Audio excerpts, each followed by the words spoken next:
بسم اللہ الرحمن الرحیم۔ ارشاد نبوی صلی اللہ علیہ وسلم۔ احد کی فضیلت کا بیان۔ حضرت انس بن مالک رضی اللہ عنہ سے روایت ہے کہ میں رسول اللہ صلی اللہ علیہ وسلم کے ساتھ خیبر غزوہ کے موقع پر گیا۔ میں آپ صلی اللہ علیہ وسلم کی خدمت کیا کرتا تھا۔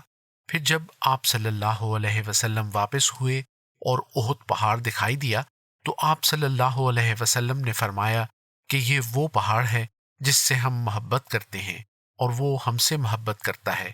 اس کے بعد آپ صلی اللہ علیہ وسلم نے اپنے ہاتھ سے مدینہ کی طرف اشارہ کر کے فرمایا، اے اللہ، میں اس کے دونوں پتھریلے میدانوں کے درمیان کے خطے کو حرمت والا قرار دیتا ہوں، جس طرح ابراہیم علیہ السلام نے مکہ کو حرمت والا شہر قرار دیا تھا۔